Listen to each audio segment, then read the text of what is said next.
Chapter 4. You Can't Shoot Lava. Max hacked away at the tree's branches with the pickaxe. He would have preferred to have a regular axe, but he figured if he asked Allie to try and craft something right now, she might shove him off the tree for his trouble.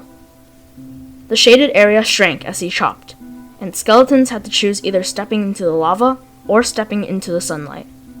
Max whooped as the first skeleton got edged out of the safe shade and into the afternoon sunlight. It burst into flames and picked up speed, running around frantically, looking for more shade. Max's whoop turned to a cry of alarm as an arrow streaked past his head and got lost in the tree's branches. "Look out, Allie! They're mad!" he yelled and kept hacking away at the tree. The sun was going down, and if they were still up here when night fell, then the skeletons would be able to wander freely around the farm. And his mom might come home then. He'd been so preoccupied with the fear that she would catch them and punish them, that he hadn't thought about the actual danger that they had created. Maybe the best thing would be punishment, because the worst thing would definitely involve his mom ambushed by a mob of skeletons on her way home. "We gotta get rid of them before Mom gets home," he yelled, hacking faster. Allie wasn't behind him anymore. He figured she must be hiding in the tree, protecting herself from more arrows. He'd have to save them both then. His chopping efforts were rewarded by several more skeletons bursting into flame, and a few who wandered into lava. But it was too slow. He was losing his race with the sun, and he thought he heard a donkey's brays drifting down the path. "Allison, help!" he said, as the first skeleton stepped out of the safety of the tree's shadow and into dim light. And nothing happened to it.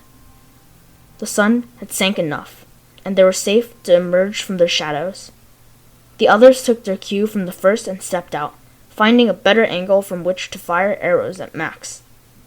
He turned to jump into foliage to hide with Allison, but she was right behind him, holding something. "Here," she said, thrusting the thing into his chest. It was a bow.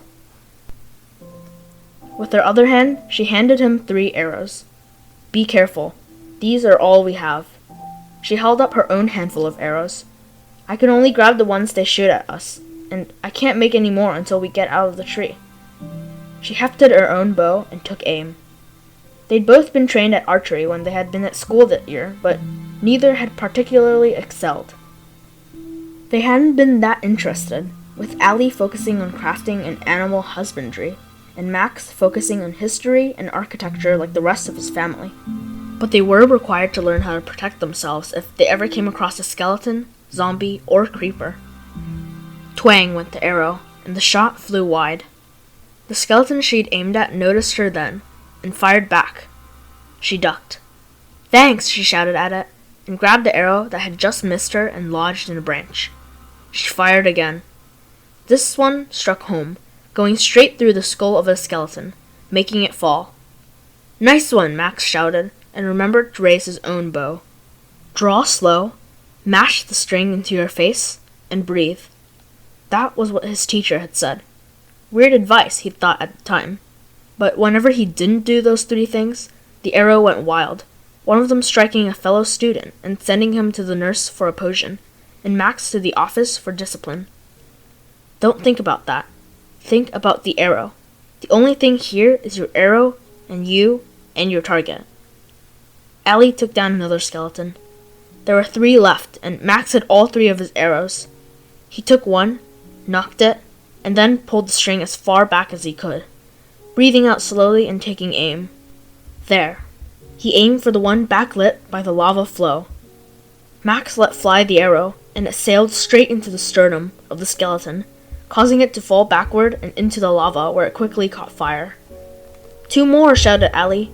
"I'm out of arrows unless they shoot me up here. It's all on you."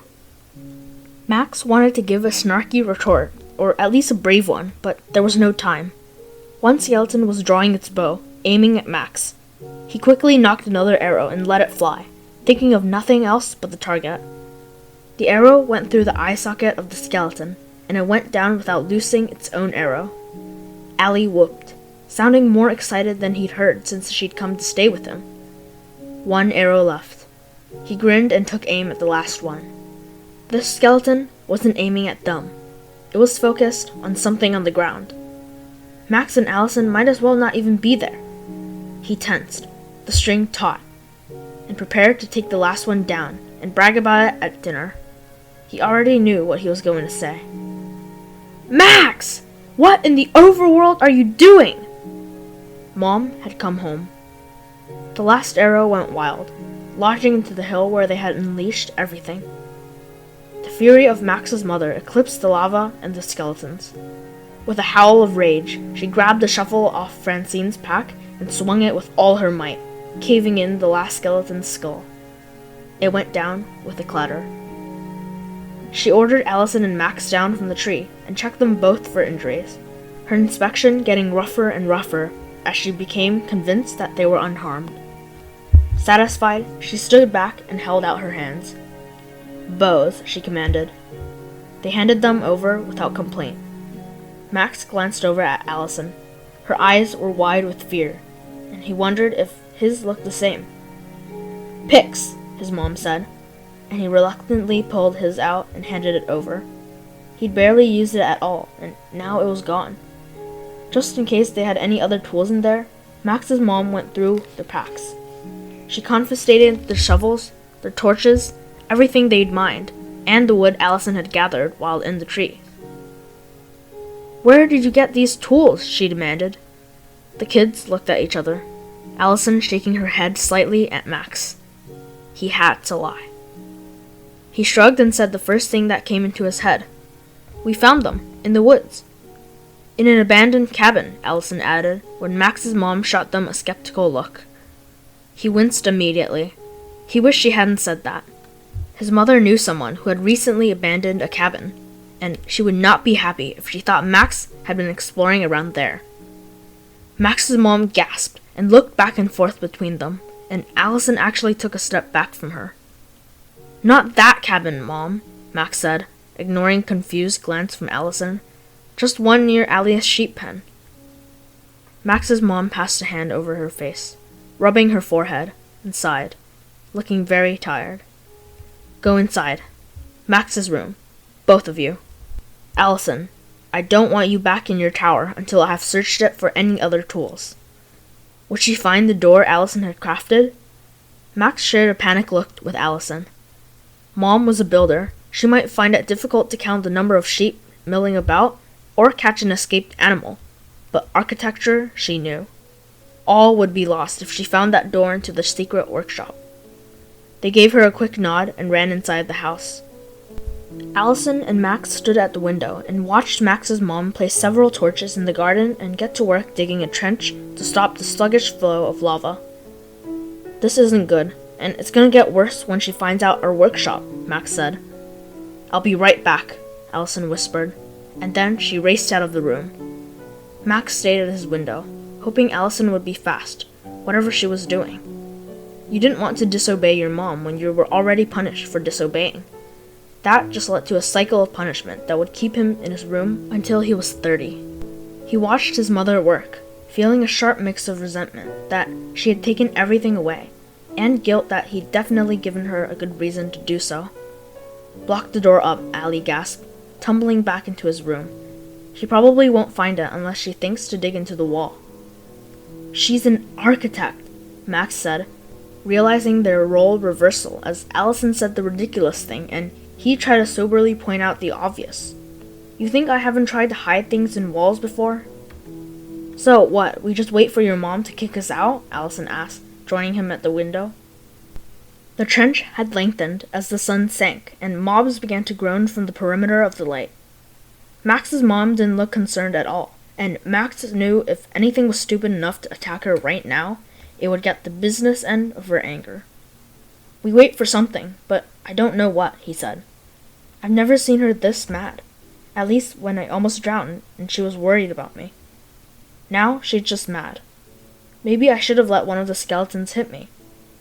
Allison glared at him, and Max was relieved that he was back to his usual role of saying the weird thing. "I guess we can't do anything until she tells us what our punishment is," Allison says. "You're such a rules captive," he said, flopping down on his bed. "Follow all the rules, just like one of your own sheep." She stared stonily at him. "Clearly you don't know sheep." They don't listen to anyone but the bellwether. Certainly not the shepherd. What's a bellwether? He asked, frowning. The one sheep all the other sheep follow. Usually the oldest sheep. Oh, he said. How does a sheep rebel against a bellwether? I'm not getting into this, she said impatiently. We can't rebel until we know what to rebel against. You might decide to run away because you think she's going to kick you out, when all she's going to do is make you replant the pumpkins. You don't know her like I do, he grumbled. I know. She looked out the window again. She's getting tired. We should help her. You really think that would help us? He said. I didn't say help us. I said help her. She sighed. But you're right. That would probably cause more harm than good. Believe me, right now she just needs to cool off, Max said, staring at the ceiling. The light in the room changed as the sun went down. It's too dark, Allison reported. She's coming in. Let's go see what we're up against. Allison turned toward the door, taking a few steps before stopping. Oh, and if I were a sheep, she added, I'd be the bellwether. Max's mom was in a strangely good mood when she got into the house. She whistled as she put away the tools, and then hummed as she did a quick search in Allison's rooms. She completely missed their secret workshop. They had charred pumpkin pie for dinner. Allison and Max sat, staring at the person who really looked like Max's mom, but couldn't possibly be her, because she wasn't crying about his safety, or shouting at them for their stupid mistakes. She merely had a conversation with them, or had half a conversation while they sat, eyes wide, waiting for the punishment to fall. When I was young, she said, I was chopping up a tree to collect wood, and set loose a bunch of spiders. She paused to take another bite of her pie before continuing. They fell on my head, bounced off, skittered all around. A few bit me. She chuckled. I was so scared I screamed. She looked at them each in the eyes, so they understood the weight of her words. I was the star apprentice architect, screaming about a few spiders. She took a deep breath. So, I ended up squashing them with my shovel to save face. I just tore into them, waving the shovel around, smashing anything that moved. I may have caused more harm than intended, just by not wanting to look stupid. Made a huge mess, but the school quartermaster was really happy to get a bunch of silk to make bows. Max said. That's nice, Allison said. Today, you both thought quickly on your feet. You protected yourselves. Mangling the tree was quick thinking, Max. And Allison, your bows were well made and probably saved you. And me, come to think of it. I'm proud of you, is what I'm trying to say, she said. She took another bite of pie. I'm furious, don't get me wrong. I don't know what made you decide to tunnel into the hill, and I don't know where you got these tools. I'm taking them along with any others I find. Tomorrow you'll clear the lava out of the garden, re-till the ground, and plant new pumpkins. Max deflated. He'd actually thought his mom's uncharacteristic good mood meant he'd be off the hook. Allison cleared her throat. The cavern I found in the hill. What if it spawns more skeletons? The hill's still open. Well, once you carry enough water from the cove to the garden to cool off the lava, you will have enough cobblestone to plug the hole in the hill, won't you? His mom said conversationally. Max thought about going back and forth, carrying water, and then mining out the cobblestone, and groaned. Hey, Mom, I thought you wanted me to stay away from water, he said, raising his eyebrows. Well, that was before you had an adventure with lava and skeletons, she said pleasantly. I'm sure a bucket of water won't hurt you. Max winced. He couldn't really argue with that.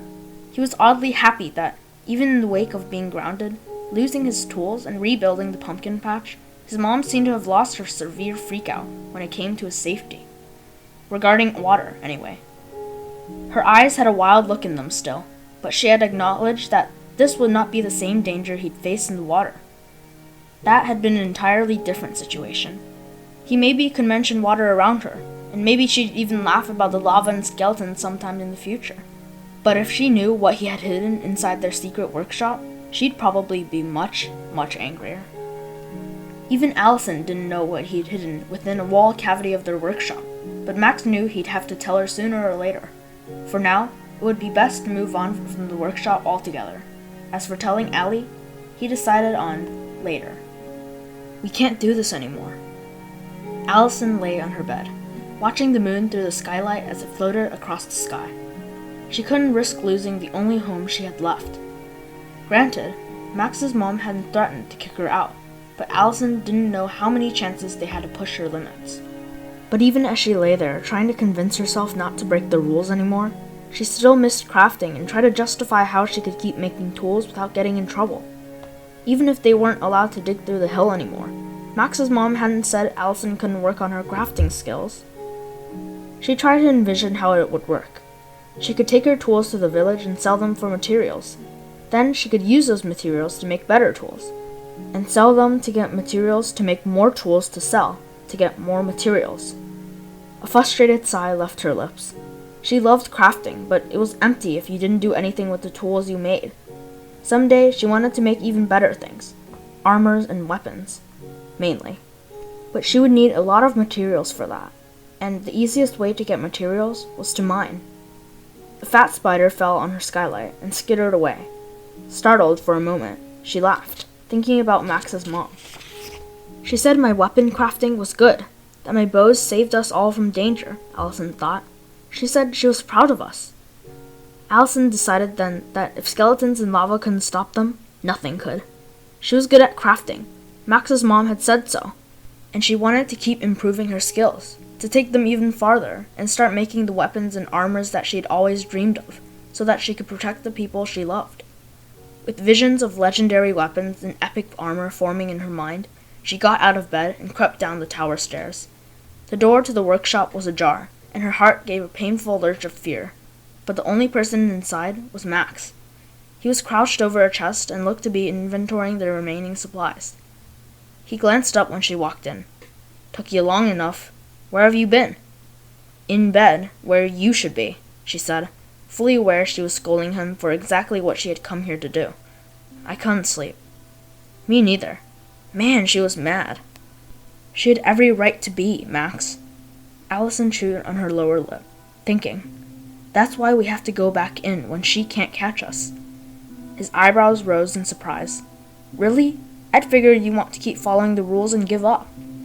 She thought about telling him her goal, but she suddenly felt silly and didn't want to say it out loud, so she just shrugged. He didn't need much encouragement. "I figure we have enough wood and metal here to make some more tools, and we can start excavating at night," Max said, "since Mom will keep a close eye on us during the day." "When will we sleep?" He shrugged. "I don't know, but you're not sleeping now, are you?" He had a point. She crafted some new tools, got some torches, and they went into the hill to get back to work. The real tragedy of it all was their next incident. It wasn't nearly as bad as flooding the farm with lava and skeletons. It was a minor mistake, really. They'd misread Allison's map. When they found a cave, Max went in to check for mobs while Allison tried to update the map. The cave was massive, at least 20 blocks deep at its steepest level. They'd have to carve in some steps to get around, but it wouldn't be a problem. But Max always wanted to see what was on the other side, so he insisted on carving out an exit once they decided the cave was safe. Allison stared at the map, puzzled, then recognized their mistake too late. They were much closer to the surface than they had originally realized. They broke through and sunlight streamed in. After the sunlight, the sheep streamed in. They had broken through the base of the hill straight into a ranch. Allison recognized it immediately. It belonged to Mr. Hatch, her family's neighbor. She could see his sheep pens, and beyond that, her own sheep pen that he had so gracefully offered to help watch for her. This is all she saw, however, before the frightened sheep did the thing that frightened sheep always did. First, startled by the sudden appearance of two humans popping out of the hill, they ran in the opposite direction. Fuzzy black and white tails waved at Allison as they scrambled for safety. Then, of course, they hit their pen's fence. Unsure of where to go, they ran along the fence looking for a way out, which eventually brought them back toward Allison and Max, standing stupidly in the mouth of the exit they'd just created.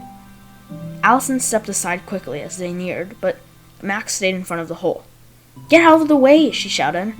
"We can't let them in the cave. They'll fall and we'll never find them," Max said, spreading his arms. "But they will run you over," Allison said, grabbing his arm. He shook her off. "Sheep like me."